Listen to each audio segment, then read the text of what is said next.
All right, our next honoree today comes from OCU baseball. That's Jeff McLaughlin, and here to introduce Jeff is a member of the Oklahoma City University Hall of Fame, the NAIA Hall of Fame, the American Baseball Coaches Association Hall of Fame, our head coach, Denney Crabaugh.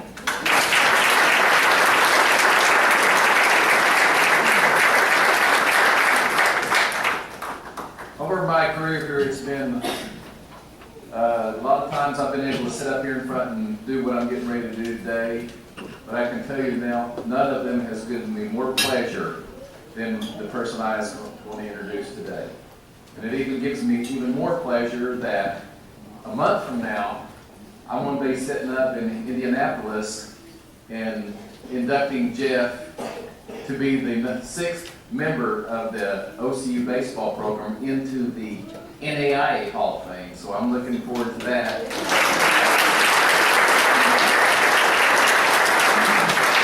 I may be biased, but I think Jeff McLaughlin is the epitome of what an OCU athlete should look like. The talent, he was an All-American, and you look at his stats, and I'm not going to go down there because I know that embarrasses Jeff if I talk about all his stats, but one stat I will tell you about is on the teams that he played on. His 4 years here, there were one national championship and two runner-ups in the national championship. He played on those teams.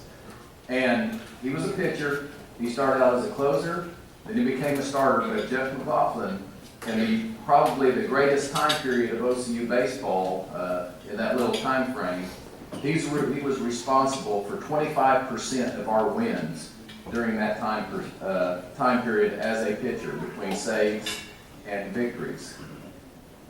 He holds several NAIA and OCU records. He's also an academic All-American.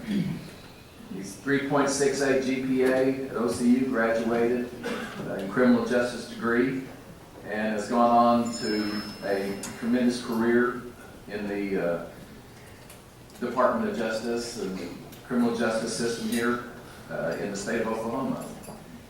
He's also a fierce competitor, and those that know him know that.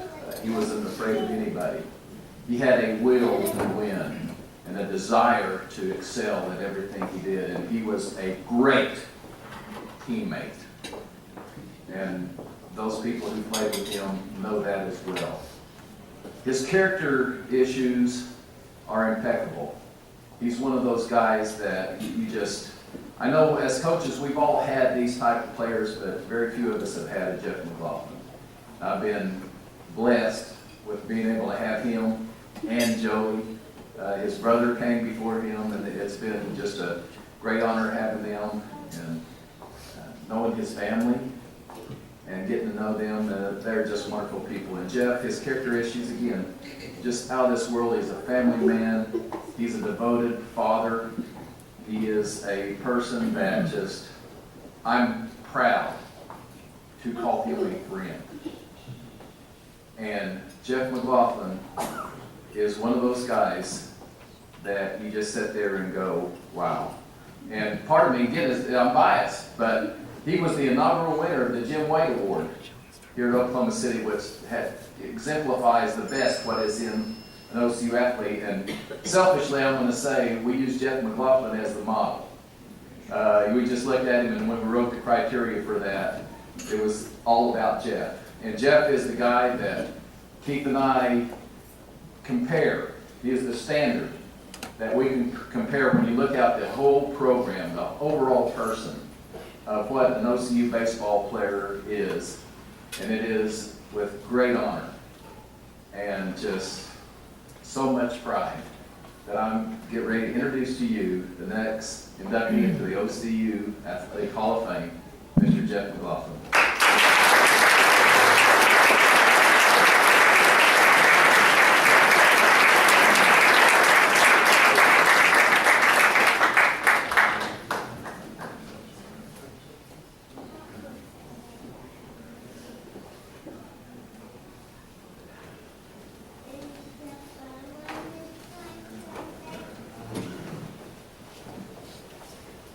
Thank you very much.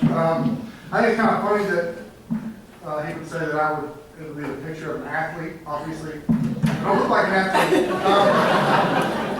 And ironically, I really didn't look like an athlete when I went to OCU. So it would be hard I might have the distinguished honor of being the most unathletic looking person that's ever been. And so the question is, why would a person who can't run very fast, can't jump, I couldn't throw tremendously hard for a pitcher, I was never the hardest thrower on any of the teams that I ever played for, why would that person be in an athletic Hall of Fame? I think the answer to that question is, from a very early age, I had a support system, my parents, and an extension of that would be my entire family that nurtured things in me that allowed me to achieve things athletically. My dad was a Major League Baseball player. He set a tremendous example for my brother and I as far as athletic achievements were concerned. Sometimes I call him a much larger, louder, slightly more violent version of Mr. Miyagi. Everything he did when we were kids had a purpose. If it was who could make the most free throws in the front yard playing basketball, who could catch the most ground balls, he always had a purpose for what he did. He always had a grand plan for us. At the time, I thought it was so that I could become a great baseball player. Now I know it's that I could succeed in life with those lessons. And there's not enough words for me to say thank you to him for that. That all being said, the most inspirational person that I've ever, I'm trying to cry, the most inspirational person that I've ever met in my life is my mother.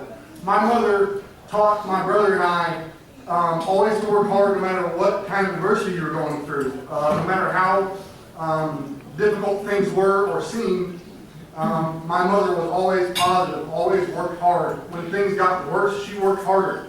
And I would like to sit here and say that because I wasn't a great athlete, I was the hardest working person on all the teams that I played for. That would be a lie. If I said that, several people in this room would probably tackle me. If that didn't happen, a freak thunderstorm would happen and I would be struck by lightning. I was not the hardest working person, but I did learn from my mother that when things get tough, when you're going through adversity, you have to work harder, you have to stay positive. And so for that reason, I'm forever grateful for that example that she set for me. That isn't where my family influence stopped. My grandparents set examples for them. My grandparents were all very hardworking people, and they were tremendous people of tremendous character. But my brother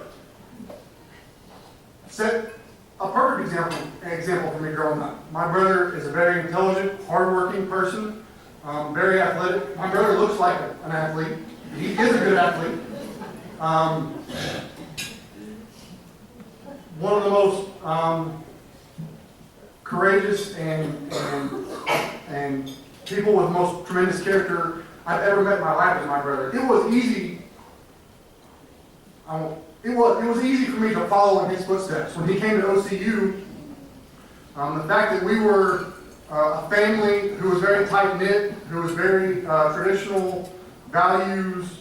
When my brother came to OCU, I saw the things that he experienced because of Denney Crabaugh and because of Keith Lytle and other coaches and players that they coached. I wanted that for myself because of the fact that my brother came here and I saw what he was experiencing. We both had opportunities to go play baseball elsewhere, but because of the family atmosphere that thrived here in the baseball program and really in the entire athletic department and the university, I wanted that for myself. My brother set an example for me with who he married. My brother married my wife's sister. So I would like to sit here and take credit for some athletic achievement that really didn't have anything to do with me. It was all my parents, my brother set an example for me. I threw some pitches, and I pitched in some innings, but all those things were already determined by the fact that my dad had instilled those characteristics in me. My mother had instilled those characteristics for me. My brother set that example for me. My entire family set that example for me. I would like to take credit for those things, but I cannot. When I got to OCU, I experienced that same family atmosphere from Denney Crabaugh and Keith Lytle that I had experienced my entire life. My dad expected things out of me when I was 7, 8 years old, and when I got to OCU and Denney Crabaugh expected those things out of me, I was used to that. I thrived in that. That was where I felt at home. Like, this was a family, extension of my family from the day I got here. The players that I played with treated me like their little brother. I was one true freshman on the team that I played on as a freshman. Not one of those players ever picked on me, treated me disrespectfully. They were all family to me, and they all still are family to me. And that's because of what Denney Crabaugh does and Keith Lytle does. If they didn't set that example, those things would not be possible. And that's why we won. We were a very talented team, but we won because of that family atmosphere. The same thing can be said about OCU's academic staff. I never once had a professor that didn't work with me. I know we have at least one professor in the room, a few of them actually. I am forever grateful for the education that I received here. It allowed me to make contacts and go on in my career as a professional. And for that, I'm eternally grateful as well. The things that I learned here provided me with a chance to provide with my family. The people that I met here provided me with a chance to meet my wife, who was by far the biggest supporter of me, even when I was playing, because we were dating when I was a sophomore. Nobody, and she will tell you this, nobody is a bigger fan of me than she is. And she every time she gets a chance, she tells people about how good of a baseball player I was, or how good of an athlete I was. And I always say, well, I wasn't that great of an athlete. But I couldn't ask for a better partner in life, and I got that from OCU as well. So for those things, I'm very grateful. I always thought as a young person that life, that school, that college even, and OCU was preparing me to be a great baseball player. And so looking back on it now, it was the opposite. Baseball and life and OCU was preparing me to be a successful person in life. And for those things, I am very grateful. I appreciate this. After hearing Mr. Wilkerson's story, I do not deserve this honor. And I mean that very sincerely. A man who served his country and did all those things, well, you know, it's amazing. So for that, I thank you all. Thank you again to David Crabaugh and Keith Lytle. I'm forever grateful for the things that you provided. Thank you very much.